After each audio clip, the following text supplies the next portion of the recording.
It's an honor to be with you today. Для меня большая честь быть с вами сегодня. I can speak немного по-русски. Немножко русского. But English is my language.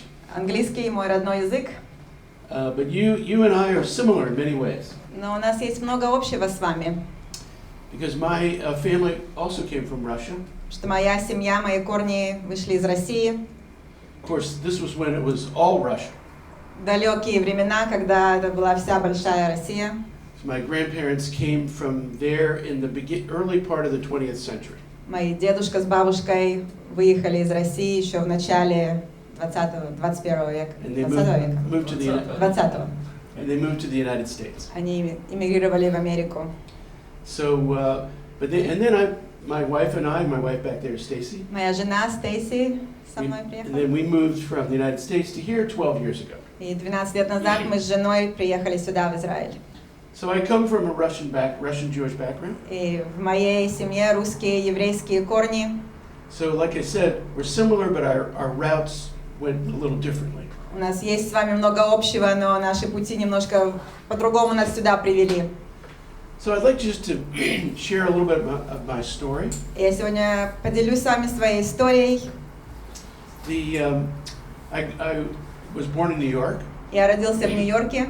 And my family moved to the Washington, D.C. area when I was very young. И когда я еще был маленьким мальчиком, моя семья переехала ближе к Вашингтону.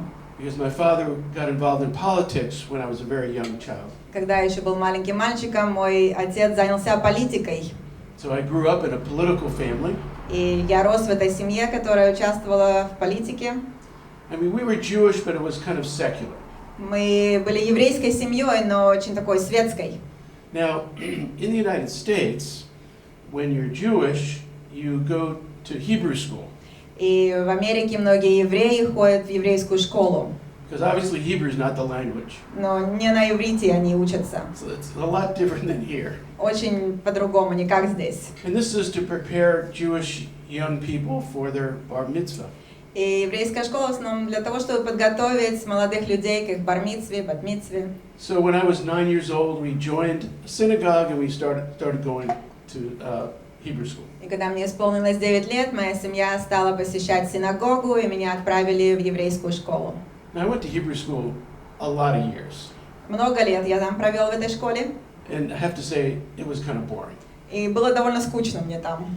I mean, we learned about Jewish customs and laws. Конечно, мы изучали еврейские законы, еврейскую традиции еврейские. We learned how to read from the prayer book. Нас научили читать из молитвенника. But you know, you don't speak Hebrew. Но мы не говорили на иврите. It's only a prayer language. Этот язык использовался только для молитв. So when I came here, it was a real shock. И когда я приехал сюда, я был в шоке. Yeah, because it's not. I never learned to speak or hear Hebrew. Потому что я, ходя в еврейскую школу, не научился ни говорить, ни читать на иврите толком. But I could read it. Я мог читать Танах, Библию. So the problem was in Hebrew schools, you don't really hear about God. И в еврейской школе о Боге нам очень мало говорили. And the services that I went to weren't really about God. И служение в синагоге тоже о Боге не упоминалось. I mean, sure, we did all the prayers, Да, мы молились, but there was nothing personal about the но Lord. о отношениях личных каких-то с Богом не было речи. And again, my family was pretty much involved in politics. И моя семья в основном занималась политикой. My father ran a lot of political campaigns. Мой отец участвовал в политических кампаниях разных. And he ended up later working in the White House. И он получил работу в Белом доме. When the president was President Nixon. Во времена президента Никсона. So I thought that was kind of my plan for my life. И я думал, что я пойду в этом же направлении в жизни. And so when I was like in high school, I decided, I'm tired of this Hebrew school. И уже в старшей школе я решил, мне надоела еврейская школа. I don't really believe this stuff. То, что они нам учат, я не верю. So I considered myself kind of nothing. И я считал себя никем по вере. And then in my senior year of high school, I started dating a Catholic girl. И в последний год старшей школы я стал встречаться с девушкой, она была католичкой. And she started to tell me about this man named Jesus. И она начала рассказывать мне о Иисусе. Now, I grew up in a very Jewish area of Washington, D.C. А я вырос в еврейской семье, в еврейском районе Вашингтона. Everybody in our neighborhood, except maybe 2 families, were Jews. Все в нашем районе были евреи, кроме, может быть, 2 семей. So I didn't know anything about Jesus. И о Иисусе я никогда ничего не слышал. So she said, she talked about his miracles, like walking on water and turning water into wine. И она мне рассказывала о его чудесах, то, что он воду обратил в вино, то, что он ходил по воде. I thought, that's completely crazy. Я думаю, это совершенно ненормально. Nobody believes that. Никто в это не верит. But she persisted. Но она продолжала говорить об этом. And she invited me to come to her church. И она пригласила меня в церковь. It's a Catholic church. В католическую церковь. And so it actually reminded me of the synagogue. И мне это очень напомнило синагогу. Because it was kind of boring. Очень скучно. And it was in a different language. На иностранном языке. And except the only difference was there was a cross with some guy on it. Единственное, что чем отличалось, это был крест с мужчиной на нем. And so I wasn't very impressed. И меня это не впечатлило. But through her I met some genuine born-again Christians. Но через дружбу с ней я познакомился с другими людьми, которые верили по-настоящему. And they invited me to come to a meeting of high school students. И они пригласили меня на встречу студентов, старшеклассников. And I said, well, what's it like? И я спросил их, а что там будет? And he said, well, it's about Jesus. И они сказали, встреча о Иисусе. And I said, well, look, I've had years of religious training. И я им сказал, я много учился в религиозной школе. And I don't really need any more. Мне уже не надо больше ничего религиозного. And besides, Jews don't believe in Jesus anyway. И евреи, по сути, в Иисуса все равно не верят. But he said, no, you need to come. Но они продолжали уговаривать, приходи. It's very different than anything you've experienced. Это не похоже на то, что у тебя было раньше. So now I'm going to really date myself here. И вы узнаете, насколько я древний. This was in the late 1960s. Это было в конце 60-х годов. And in the United States, that's the time of everybody's experimenting. И в 60-х годов Америка была на пути экспериментов. Все экспериментировали со всем, что хотели. Mostly with bad things. В основном со всем плохим. So I thought, well, I'm supposed to have an open mind. Но я решил, хорошо, мне нужно иметь открытый ум. So I'll give it a chance. Дам им шанс. So I remember going into this home of this friend. И меня пригласили в дом знакомого. It was a meeting. И там была встреча. And it was just packed full of students. И была толпа просто студентов. They were everywhere, all through the living room, dining room, up the stairs. В зале, в столовой, на лестнице, все было наполнено. As soon as I walked through the door, I knew there was something different. И как только я туда вошел, я знал, что здесь что-то другое. I didn't know what it was. Я не знал, что. I mean, looking back, it was the presence of the Lord. Сейчас, смотря назад, я знаю, что это было присутствие Бога. But at that time, I had no idea. Но в то время у меня не было таких слов. So I came in and sat down. Я зашел, сел. And they sang some songs. Они спели несколько песен. Like you did here. Похожих на эти. Except not in Russian. Ну, не на русском. And they did a little play. Потом у них был небольшой спектакль. And then the leader got up and started to speak about this man named Jesus. И один из лидеров встал и начал говорить о Иисусе. I didn't understand anything that he said. Я, честно говоря, ничего не понял, про что он говорил. It was all very foreign to me. Для меня все это было очень незнакомым. But there was something there that I didn't have. Но я видел что-то в них, чего у меня не было. Now I wasn't really searching for anything in life. И я не скажу, что я чего-то в жизни искал, мне чего-то не хватало. But I knew that there was something there that I just didn't have. Но я понял, что у этих людей есть что-то, чего у меня нет. So I thought, okay, well, I'll come back again, see what happens. И я решил, что я опять вернусь, посмотрим, что будет дальше. And each time it was the same. И каждый раз это повторялось. And finally the leader gave me a New Testament and asked me to read it. И в конце концов их лидер дал мне Новый Завет и попросил меня почитать его.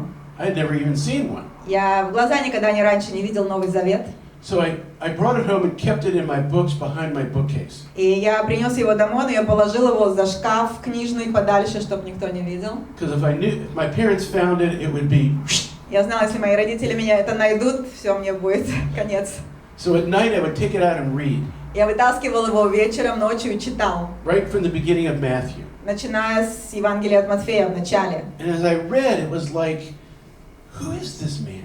И чем больше я читал, тем больше задавалась вопросом, что это за человек. Everything that he said and everything that he did, Все, что он делал, все, что он говорил, it was like something that I was really looking for in life. это то, чего я искал. He had the answers. У него были ответы. Everything made sense. И то, что он говорил, имело смысл. But it was also foreign to me. Но в то же самое время это было незнакомо мне. So over time I began to believe.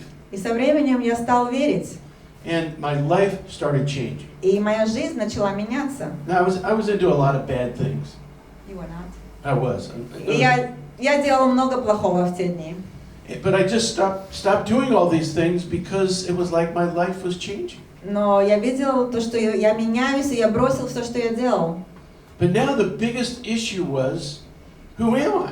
И теперь возник большой вопрос, кто я такой? See, nobody told me that Jesus was Jewish. Никто мне не говорил то, что Иисус, Он еврей. No one said that all of his early followers were Jews. Никто мне не объяснял то, что все его последователи первые, они тоже были евреями. No one said that the New Testament authors were Jews. Никто мне не сказал, что все авторы Нового Завета, они евреи. I just figured he was the first Christian that came along and everybody after him are Christians. Я считал, что он был первый христианин, и после него появились христиане. So I didn't know who I was. И я не знал, кто я такой. And I was just struggling with this issue. И это меня тревожило. And I was afraid to tell my parents anything. Я боялся своим родителям что-то сказать. So I knew there would be a big explosion. Я знал, что это большой взрыв произведет. And I wasn't really even sure what to say. И я даже не знал, что и сказать. So the next year I went to college. И на следующий год я поступил в институт. And I met another Jewish believer for the first time. И в первый раз в жизни я познакомился с другим евреем, который верил. And he told me, oh, now we are Messianic Jews. И он мне сказал, мы мессианские евреи. And he showed me the prophecies of the Messiah in the Hebrew Scriptures. И он показал мне пророчество о Мессии в еврейской Библии. And I was like, wow, that's amazing. И я увидел, как это удивительно. Because now I understand who I am. Потому что мне стало понятно, кто я. And now I have a way to be able to explain this to my family. И у меня появились слова, как объяснить это моей семье. But all I can tell you is that the good news was not good news for my family. Но та благая весть, которую я понял и принял, не была благой для моей семьи. So I went home to tell them during a school break. И когда у нас были каникулы в институте, я приехал домой. And it was an explosion. Рассказать им, и получился большой взрыв. My mother began weeping after maybe 30 seconds. 30 секунд после того, как я произнес его имя, мама начала горько плакать. My father started screaming at me. Отец стал на меня орать. And then he broke down and started weeping. Потом тоже стал плакать горько. I mean, I had never even seen him cry. Я никогда не видел, чтобы мой папа плакал. And it was a shock to my system. И это меня шокировало. And eventually it led to a huge breach. И в конце концов это привело к большой пропасти между нами. And I was cut off from my family for 30 years. И меня, сказать можно так, прогнали, выгнали из семьи. 30 лет я был без связи с ними. I was considered by them to be dead. И они считали меня мертвым. Now, miraculously, Но чудесным образом the Lord restored our relationship just a few years before they died. Бог восстановил наши отношения буквально за несколько лет до их смерти. And my father came to faith on his deathbed. И мой отец повернулся к Иисусу на смертной постели, при смерти. That's a whole nother story. Это другая история. And maybe at another time I can tell you this story. Я могу рассказать вам ее, может быть, в другой раз. Because it's a great story of restoration. Потому что это прекрасная история восстановления. But I just want to quickly finish the rest of my story for you. Я расскажу вам дальше мою историю. So I went from college, I went to law school. После того, как я закончил институт, я пошел учиться в юриспруденции. And from there I went and worked in the Congress of the United States. И после того, как я закончил магистратуру, я работал в Конгрессе. And it was a great position. У меня была очень хорошая позиция там. It was very interesting. Интересная работа. And but it was not really what the Lord wanted for my life. Но я знала, что это не то, к чему Бог меня призывает в жизни. So eventually I went to a Messianic Jewish seminary in our area. И потом я пошел учиться в мессианскую семинарию, еврейскую мессианскую семинарию. And then ultimately became a rabbi of a Messianic Jewish congregation in the United States. И я стал раввином мессианской общины в Америке, This was in Virginia. в штате Вирджиния. Now, what happened there, I think you'll find interesting. И то, что произошло, я думаю, вам покажется интересным. After we'd been there for about 3 years, Через 3 года нашего служения, it was shortly after perestroika in Russia. во времена, в конце перестройки в Советском Союзе. And so just like many Jews from Russia came here, they also went to the United States. Точно так же, как многие с Советского Союза приехали сюда, многие поехали в Америку. About 1 million Russian, and Republic Jews came to the United States. Около миллиона евреев приехали в Америку с бывшего Союза. The Lord spoke to me and said that I want you to work with Russian Jews. И Бог показал мне, чтобы я служил среди русскоязычных евреев. Problem is, I didn't know any Russian Jews. Но проблема была в том, что я никого не знал среди русских евреев. So I just told the congregation about it. И я сказала об этом в нашей общине. And we began to pray. Мы начали молиться. And we ran into a Russian Jewish locksmith.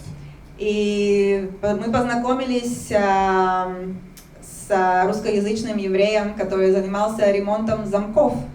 His name was Pinkasov. Pinkasov. From Azerbaijan. Он был с Азербайджана. And he opened the door to the Russian community for us.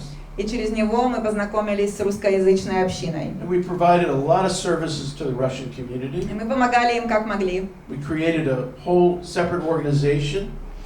Создали, можно сказать, такую организацию целую. That provided like a Russian library, Russian television, culture center. Русскую библиотеку, культурный центр, телевидение на русском. A lot of different services. Много чего делали для русского. So here's the interesting story. И интересная история.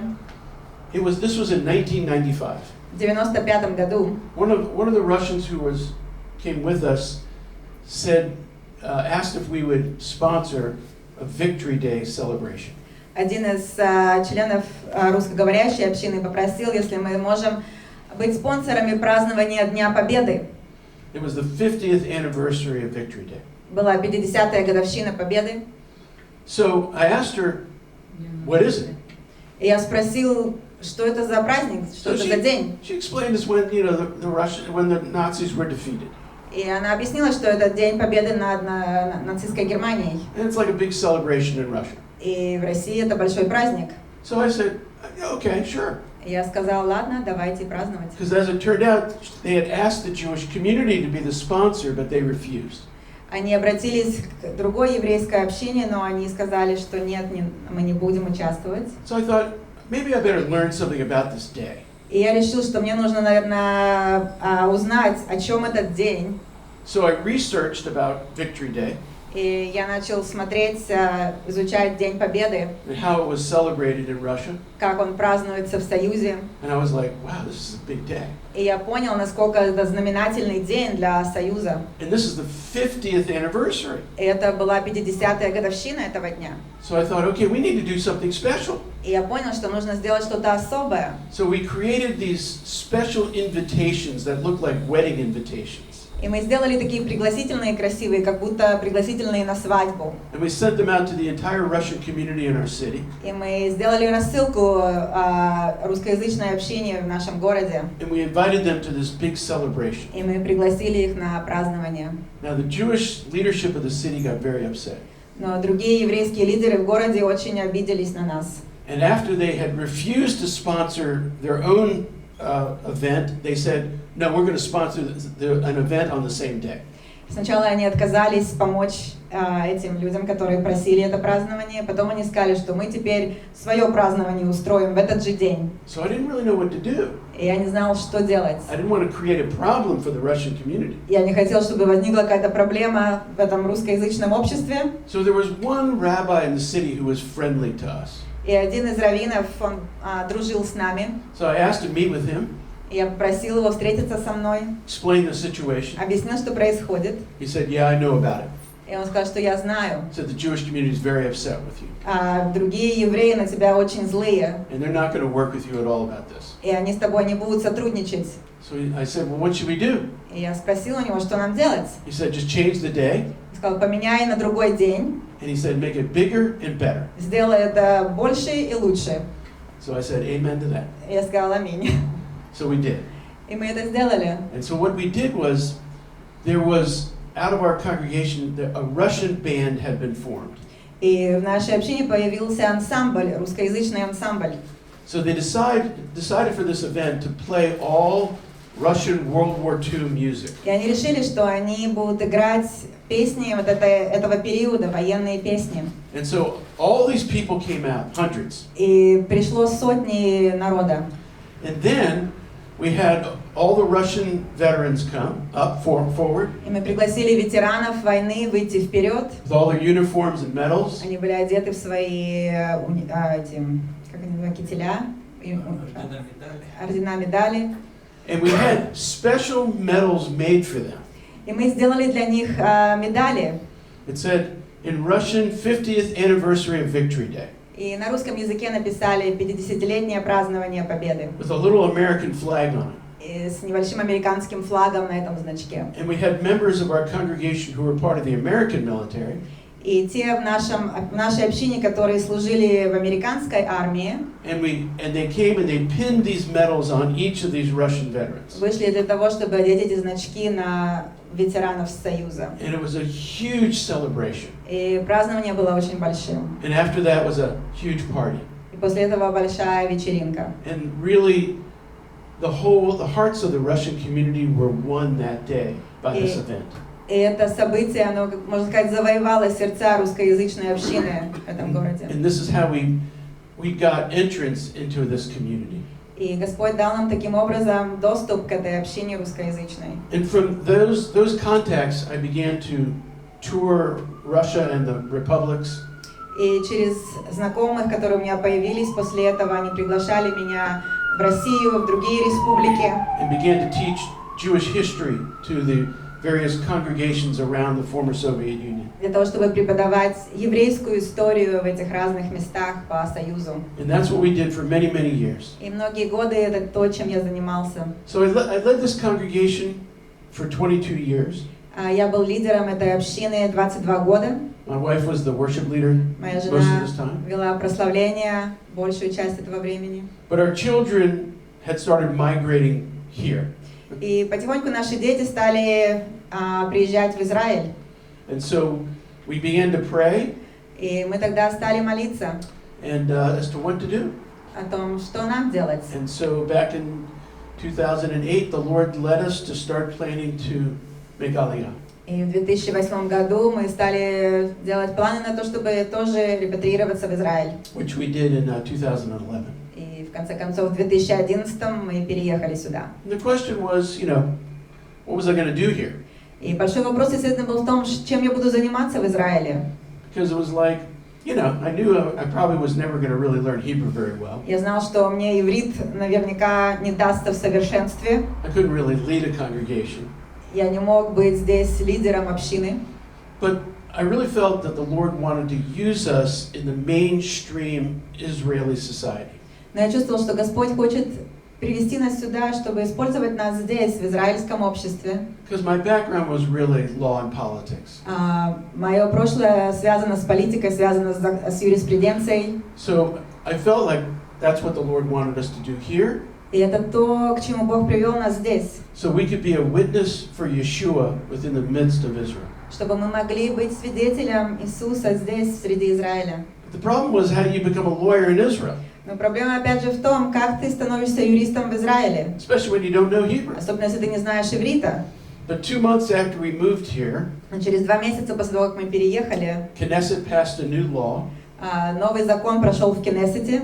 Allowed foreign lawyers to practice here as long as you took an ethics exam in English. Который давал возможность и юристам с иностранным образованием практиковаться здесь, и если ты прошел экзамен по этике. So I figured I knew something about ethics, hopefully, as a believer. И я знал этику, для меня было это знакомо, тем более я человек верующий. So we took this exam. Я пошел на этот экзамен. And I became a certified lawyer here in this country. Меня официально дали сертификат, что я могу работать здесь как юрист. And then we formed a law firm here in this country. И я начал здесь юридическую фирму. Of all believers. Среди верующих, все мои сотрудники. So we're actually the only law firm in the country where everybody is a believer. И насколько я знаю, мы единственная юридическая фирма, где все работающие верующие. Because our goal is to honor Yeshua in our work. И в первую очередь цель нашей работы в том, чтобы отдать честь Иисусу. And then I also got involved somewhat politically here as well. И у меня была возможность тоже в политике здесь поучаствовать. But the goal here is to be of assistance to the Messianic Jewish world. Но основная моя цель и задача здесь, чтобы быть помощником мессианской общине в Израиле. To help us to be an effective witness for Yeshua within this country. Чтобы мы могли быть свидетелями Иисусу здесь, в этой стране. This country is in desperate need of revival. В этой стране очень необходимо пробуждение. It's in desperate need of Yeshua. Это стране очень необходим Иисус. And so that's what we're called to do. Это то, к чему я призван. So now we serve at Kehilah HaKarmel. Наша община это Кехилата Кармель. With Mark and Alicia and Sergey. Мы знаем Марка, Сергея, Олесю. And I teach Jewish history there. Я веду курс там по еврейской истории. And that's our story. Это моя история. So we'll just keep chugging along. И мы будем продолжать идти дальше. Thank you. Спасибо за внимание.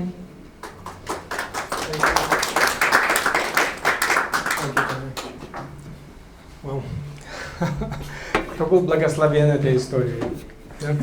Оказывается, у нас некоторые как-то не уверены, но оказывается, у нас есть также какие-то связи, как Джимми сказал, Бог направил нас в Израиль, но каждый из нас шел своей дорогой. Он шел с одной стороны, мы шли с другой, но Бог привел нас сюда. И, вы знаете, когда говорил, я подумал, у нас есть буквально несколько минут, но есть одна вещь, о которой я хотел бы вместе с вами молиться. И Джемми, он упомянул о том, что он вошел в русское общину через то, что они сделали праздник для людей на, я так понимаю, 9 мая, да, на День Победы. И реально мы вспоминаем до сегодняшнего дня этот праздник, когда мы, этот День Победы, радости, радость освобождения, по-настоящему окончания войны, правда? И для многих это радостный день. Но вы знаете, что в этот период, есть много людей, которые нуждаются в по-настоящему освобождении от греха, освобождении от связи, те, которые держат людей в прошлом, и изменения жизни. Давайте мы вместе, Наташа, могла бы выйти? Я хотел бы вместе с вами молиться. Те, кто чувствует также, что он нуждается в чем-то, получить освобождение в каких-то вещах в своей жизни, я хочу также молиться с вами, но также молиться за наш народ, чтобы Бог вывел их из рабства греха, дал им жизнь, дал им увидеть Спасителя, у которого есть настоящая любовь, и дать им возможность узнать Его.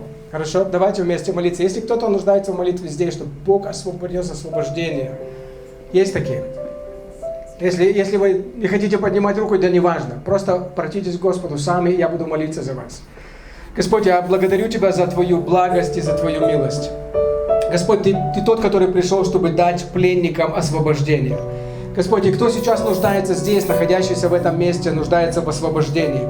Освобождении от того, что удерживает в прошлом. Возможно, это грех, возможно, это непрощение, обида. Бог, Ты тот, который приносишь свободу. Ты тот, который приносишь жизнь, будущность и надежду. Господь, мы также просим Тебя за детей, близких, и за этот народ, Господь, в котором мы живем здесь сейчас. Господь, мы знаем, что только Ты можешь принести совершенную свободу. Свободу для людей от рабства греха, от рабства обиды, ненависти. Господь, я прошу за еврейский народ, за арабский народ, Господь, те, которые находятся вокруг нас, Эфиопии, другие представители других народов, национальностей, неважно, какой народ для Тебя, русский, украинский или какой-то другой. Господь, принеси Твою свободу, принеси Твою жизнь, освободи от рабства греху. Господь, помоги людям начать жить в любви. И самое важное, чтобы они могли обратиться к Тебе. Господь, обратиться, во-первых, к Тому, который дает мир, который дает жизнь, будущность, надежду. Господь, мы просим о спасении нашего народа, изменения жизни, изменения наших семей, Господь. И чтобы действительно этот День Победы над грехом стал реальностью для многих в это время, в этот период. Господь, мы уже сейчас благодарим Тебя за спасение также наших детей, наших близких, освобождение их и Твою благость для этого народа, Господь. Спасение, Господь, окончание войны, которая происходит здесь, в Израиле, также на Украине, в России, Господь. Мы просим Твоей благости к людям, Твоей свободы, окончание Твоей милости, окончание войны и Твоей милости проявленной, чтобы весь народ будет знать Тебя во имя Иисуса.